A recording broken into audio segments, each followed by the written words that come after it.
අසෝකං සෝක රහිත භාවය සෝක නොකරන බව. දැන් හිතන්න මිනිස්සුන්ගේ ජීවිතවල නොඒක් ප්‍රශ්න තියෙන ඇහුවොත් දුකම තමයි ප්‍රශ්නම තමයි. ජීවිතේ අහල බලන්නක කොහොම දනේ සතුටින් ඉන්නවාද කියලානේ ප්‍රශ්න කියන. එක්කෝ නැති බනේ මයි එක්ක අඩ වැඩියාවක් මයි එක්ක මොනවාහරි කරදර ප්‍රශ්න ගැටලු එක පිට මිනිස්සුන්ට ප්‍රශ්නයනවා.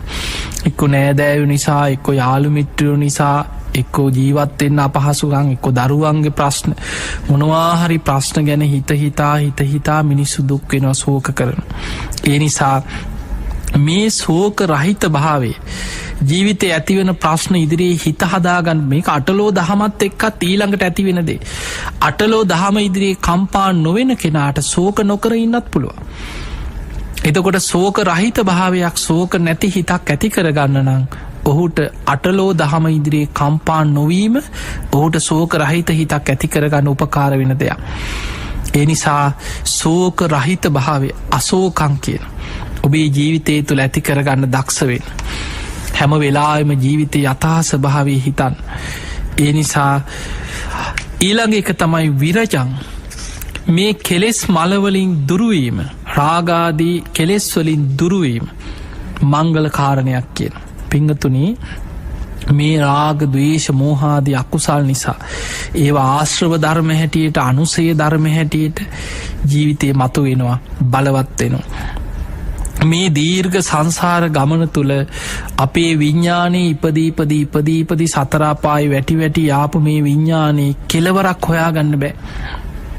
බුදුරජාණන් දැන් අපේ ශරීරයට නම් අපිට ආයුෂක් පනවන්න පුළුවන්. මෙයාට දැන් අවුරුදු 25 ලැබුව විතරයි. දැන් යන්තම් 50ක් වුණා කියනවා. දැන් නම් මේ අවුරුදු 60 යන්නේ කියනවා. එතකොට මේ රූපේට මේ දරාගෙන ඉන්න ශරීරයට අපි ආයුෂක් පනව ගන්න. හැබැයි මේ විඤ්ඥානයේ දීර්ඝ සසර ගමනක සිතුවිලි පරම්පරාවක් එක්ක බැඳිලා ආපු මේ චිත්ත පරම්පරාවේ හටගත්ත කෙලවරක් හොයාගන්න බැරි තරම් දීර්ඝයි. බුදුරජාණන් වහන්සේ පෙන්නනවා අනමතක්ගෝයම් භික්කවේ සංසාරෝ අනවරාග්‍ර ගමන පුබ්බාකෝටින පඤ්ඤායිති පටන්ගත්ත කෙලවරක් හොයන්න බැරි තරම් දීර්ඝයි. එතකොට මේ දීර්ඝ සංසාර ගමනේ සකස් වෙවි ආපු සංසාර පුරුදු තියෙනවා. ඒ සසර පුරුදු බලවත් වෙලා තියෙන්නේ කුසලයට නැඹුරු වෙච්ච පුරුදු නෙමේ කුසලයට නැඹුරු වෙච්ච පුරුදු බලවත් වුණා නම් මෙලහකට අපි කවුරුත් නිවන් අවබෝධ කරගෙන. බොහෝ වෙලාවට අපේ පුරුද්ද තියෙන්නේ බුදුරජාණන් වහන්සේ පෙන්නන්නේ අපාය මහගෙදර කරගත්ත සංසාර පුරුද්දක්. රාග සහිත සිතුවිලිවලට ද්වේෂ සිතුවිලිවලට මෝහයත් එක්ක මුලාවට පත්වෙවී රාගයෙන් ද්වේෂයෙන් මෝහයෙන් බැටකමින් යන ගමන. සමහර වෙලාවට තමන් දන්නෙම නෑ අනතුරේ වැටෙනකා. මේ හිතේ තියෙන කෙලෙස්වල ස්වභාවය හොයන්නත් බෑ සමහරුන්ට. අලුයට ගිනි පොකුරු තියෙනවා වගේ. ආශ්‍රව ධර්ම හැටියට අනුසේ ධර්ම හැටියට මේ හිතේ බලවත් වෙන මේ කෙලෙස්වල ස්වභාවය. බලන්න මිනිස්සු මේ රාගය නිසා මොන තරන්නම් පීඩාවට පත්වෙනවද මොන තරම් අනතුරේ වැටෙනවද. එක දේශනාවක සඳහන් වෙනවා මේ රාගය නිසා අමාරුවේ වැටෙන සිදුවේ එක ස්වාමියෙක් තමන්ගේ බිරිඳත් එක්ක බොහෝම ආදරින් දැන් බිරිඳට පුදුමාකාර ආදරයක් තියෙන. මේ ස්වාමියගේ හැම වෙලේම හිතන්නේ බිරිඳ ගැනමයි. රස්සාවට ගියත් උදේ දවල් රෑ බිරිඳ ගැනමයි හිතයින්.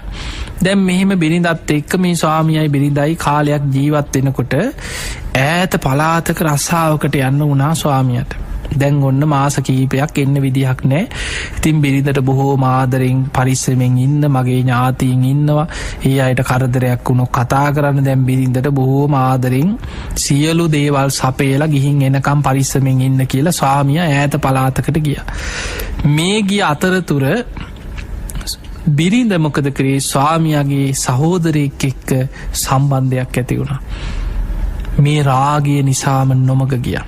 අච්චර ආදරෙන් හිටපු ස්වාමියා ඈත පළාතක රස්සාවකට ගියපු වෙලාවේ ස්වාමියාගේ සහෝදරයෙක් එක්ක දැන් වැරදි සම්බන්ධයක් ගොඩනගා ගත්තා.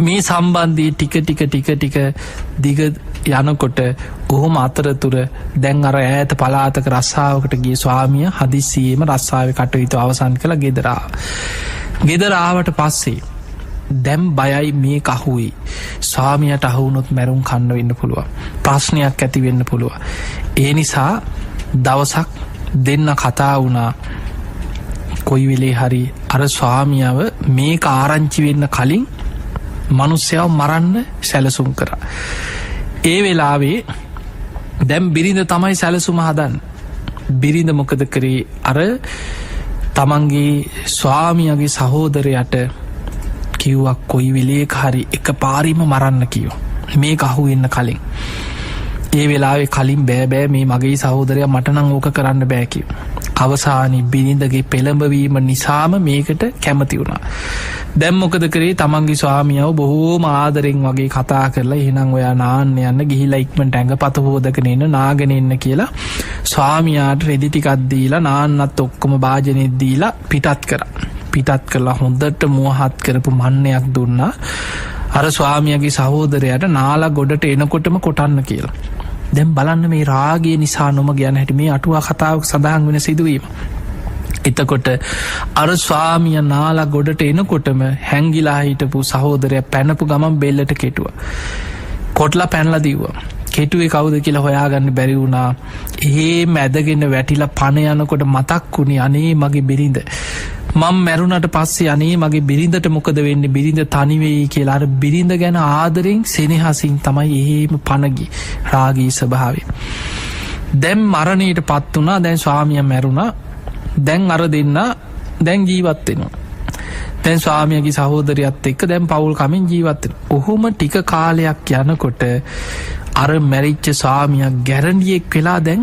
ගෙදරට එනවා ඇදිලා දැන් ගැරන්ඩියෙක් හැම වෙලාවෙම අර බිරිඳගේ රෙදි තියෙන තැන්වල රෙදිවල එතිලා ඉන්න බිරිඳ යන තැන පස්සෙන් එනවා මේ ගැරන්ඩියා දැන් මෙහෙම වෙනකොට කොයි වෙලේ ගිය බිරිඳ නිදාගන්න ඇඳේ ඉන්නවා ගැරන්ඩියා බිරිඳගේ රෙදි තියෙන තැන්වල ඉන්න කුස්සියේ ඉන්න දැන් සැකයක් ඇති වුණා මේ අසවලාද දන්නේ මොකද කරේ වෙලාව බලලා ගැරන්ඩියාව මැරුවා බිරිඳ මොකද කරේ පිහියක් අරගෙන ගැරන්ඩියාව මරලා දැම්මා දෙවනි පාරත් මිනිහව මැරුවා ටික දවසක් යනකොට අර මැරිච්ච ගැරන්ඩියා ඊළඟට බලුකුක්ෙක් වෙලා ඉපදිලා දැන් ආයෙමත් අර බිරිඳගේ පස්සෙම පුංචි බලු පැටියෙක් එනවා හැඟේ ඇතිල්ලෙනවා පස්සෙන් එනවා යන පස්සෙන් එනවා දැන් අනිත් අයත් විහිළු තහළු කරා මේ මොකද මේ සතා ඔයාගේ පස්සෙන්මයි එන්නේ දැන් මිනිස්සු කතාත් කියනවා විහිළුත් කරන මේ අරයද දන්නේ කියලා සැකයක් ඇති වුණා දවසක් දර කඩන්න යන විදිහට යනකොට පස්සෙන් එනවා යන පස්සෙන් එනවා මේ බලු පැටිය කැලේදී අර බලු පැටියටත් ගහල වූ කැලේදී දෙවනි පාරත් මැරුව ඊළඟ වතාවේ ඒ සතත් මැරුව මරලා කාලයක් යනකොට මේ සතාම ආයිමත් වහු පැටියෙක් වෙලා උපදින ආත්ම 3ක් තිරිසං ආත්ම ලැබුවත් ආත්ම 3 මර බිරිඳගේ අතින් මැරුම් කෑව එහෙම මරණයට පත්වෙලත් ස්වාමිය හැටියට මැරුම් කෑව ඊළඟට ගැරන්ඩියෙක් හැටියට මැරුම් කෑව ඊළඟට බලු පැටියෙක් හැටියට ඉපදිලා මැරුම් කෑව වහු පැටියෙක් හැටියට ඉපදිලා ඒත් අර විදිහටම මරණු මේ විදිහට මැරුණට පස්සේ බලන්න මේ රාගය කියන්නේ මරණයට පත්වෙලා ඒ බිරිඳගෙම කුසේ දරුවෙක් හැටියට ඉපදුනා ඊට පස්සේ ඒ බිරිඳගෙම කුසේ පිළිසිඳ ගත්තා මොකද අර ඇල්ම නිසා හැබැයි මේ දරුවා දැන් 4 වතාවක් මැරුම් කාලා තියෙන මේ බිරිඳගේ දැන් මේ දරුවා ඉපදුනා පුංචි පුතෙක් අම්මා කිරි දෙන්න ලං වෙනකොට ළමයා බයේ වෙවුලනවා මාව මරයි කියන අර මරණ බය ඇති වෙන අම්මා ළඟ ඉන්නේ නැහැ කිරි බොන්නේ නැහැ අම්මා ලං වෙනකොට කෑ ගහනවා අඬනවා දකින්නකොට කෑ ගහනවා වෙවුලනවා පුංචි කාලෙම පැනලා ගිහිල්ලා ඥාති තැනක හැදුණා ඔය අතරේ තමයි අපේ බුදුරජාණන් වහන්සේ ප්‍රදේශයට භික්ෂු සංඝයා පිරිවරාගෙන වැඩම කරපු වෙලාවක අවුරුදු 7ක් තරම් වයසේදී බණහන පිරිසත් එක්ක ගිහිල්ලා බණහලා පැවිදි වෙනවා පැවිදි වෙලා බොහෝ කාලයක් හිත වඩලා රහත් වෙනවා මේ මහරහතන් වහන්සේ තමන්ගේ ජීවිතය ආපස්සට බලනකොටයි දකින්නේ මේ සිදුවීම එතකොට මේ සිදුවීම සඳහන් වෙන්නේ අපේ බුද්ධ ශාසනයේ වැඩ හිටිය උතුම් මහරහතන් වහන්සේ නමකගේ සංසාර ජීවිතයක් හැටියට. එතකොට හිතන්න මේ රාගය නිසා කොච්චර මිනිස්සු මේ වගේ අපරාධවලට පෙළඹෙනවද මොන තරම් විනාශ කරගන්නවද ද්වේෂය නිසා හිතන්න මොනතරම් ද්වේෂයෙන් අන්ධවීම නිසා මිනිස්සු අපරාධවලට පෙළඹෙනවා, මිනී මරනවා, නොයෙක් විදිහ අපරාධ කරලා මුළු ජීවිතේම හිත හිතා පසුතැවෙනවා. අයියෝ මම මේ දේ නොකරා නම්, මම මේ අපරාධේ නොකරා නම් කියලා කොච්චර ආපස්සට හිත හිතා මිනිස්සු පසුතැවෙනවා. මුළු ජීවිත කාලෙම සමහර දුකට පත් වෙනවා. එනිසා පිංගතුනි, බුදුරජාණන් වහන්සේ අපිට මේ ගාථාවෙන් පෙන්නනවා අශෝකං ශෝක නැති බව, විරජං කෙලෙස් මල, රාගාදී කෙලෙස් මල දුරු කර ගැනීම මංගල කාරණය. ඊළඟ එක තමයි බුදුරජාණන් වහන්සේ පෙන්නනවා මේ කාමෝග, භවෝග, දිට්ඨියෝග, අවිජ්ජාෝග කියන මේ සංසාරයට බැඳි යන චතුරු ඕගයන්ගෙන් දුරුවීම මංගල කාරණයක් හැටියට පෙන්නනවා. ඒ නිසා මෙන්න මේ මහා මංගල සූත්‍රයේ සඳහන් වෙන කාරණා දිහා ගනිද්දි පුට්ටස්ස ලෝක ධම්මේහි චිත්තං යස්ස නකම්පති අශෝකං විරජං කේමං. කේමං කියලා කියන්නේ මේ චතුරු ඕගයන්ගෙන් දුරුවීම. ඒතම් මංගල මුත්තම, මංගල කාරණයක් හැටියට මේ ගාථාව තුළ බුදුරජාණන් වහන්සේ පෙන්නනවා. ඒ නිසා මේ මංගල කාරණා ඔබේ ජීවිතය තුළ එකින් එක හරි ඇති කරගත්තු. මේ චතුරු ඕගයන් හැටියට සඳහන් වෙන කාමෝග කියලා කියන්නේ මේ පංචකාමයන්ට, රූප, ශබ්ද, ගන්ධ, රස, පහස කියන පංචකාමයන්ට බැඳී යාම. ඒක හරියට සැඩ පහරකට හසු වුණා වගේ, ඕගයකට හසු වුණා වගේ පංචකාමයන් නිසා නොමග යන. භවෝග කියන්නේ භවය නිසා, මේ සමන්ගේ ශරීරයේ පවත්වන්න තියෙන ආත්මීය ආසාව නිසා ආත්ම දෘෂ්ටියට බැඳිලා යන. දිට්ඨියෝග කියලා කියන්නේ නොයෙක් මිත්‍යා දෘෂ්ටික මතවාදවලට බැඳිලා යනවා. මේක හරි, මේකමයි ඇත්ත, මේකමයි සත්‍ය කියලා මිත්‍යා දෘෂ්ටියට බැස ගැනීම තුළ ඒකට බැඳිලා නොමග යනවා. අවිජ්ජාෝග කියන්නේ චතුරාර්ය සත්‍ය ගැන තියෙන අනවබෝධය. මේ අනවබෝධයට බැඳිලා යනවා. මෙන්න මේ චතුරු ඕගයන්ට බැඳී යාම නිසා බුදුරජාණන් වහන්සේ පෙන්නනවා කෙනෙක් සංසාරයට සතර අපායටම වැටි දුකට පත් වෙවි යනවා. මෙන්න මේ චතුරු ඕග භයෙන් මිදීම, මේ ඕගයන්ගෙන් දුරුවීම මංගල කාරණයක් හැටියට 38 වෙනි මංගල කාරණය හැටියට බුදුරජාණන් වහන්සේ පෙන්නනවා. එතකොට මේ මහා මංගල සූත්‍රය තුළ මංගල කාරණා 38ක් බුදුරජාණන් වහන්සේ පෙන්නනවා.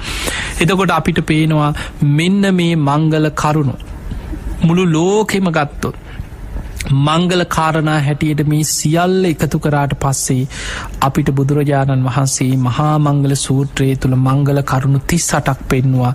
මේකමයි මංගල, ඒතම් මංගල මුත්තමං, ඒතම් මංගල මුත්තම. එතකොට මේ මංගල කාරණා ඔබේ ජීවිතය තුළ ඇති කරගන්න ඔබ දක්ෂ වෙන්න. අවසානයේ බුදුරජාණන් වහන්සේ මහා මංගල සූත්‍රයේ අවසානයේ දේශනා කරන ඒතා දිසානි කත්වාන සබ්බත්තම අපරාජිතා සබ්බත්ත සුත්තිං ගච්ඡanti තන්ති සම්මංගල මුත්තමන්ති.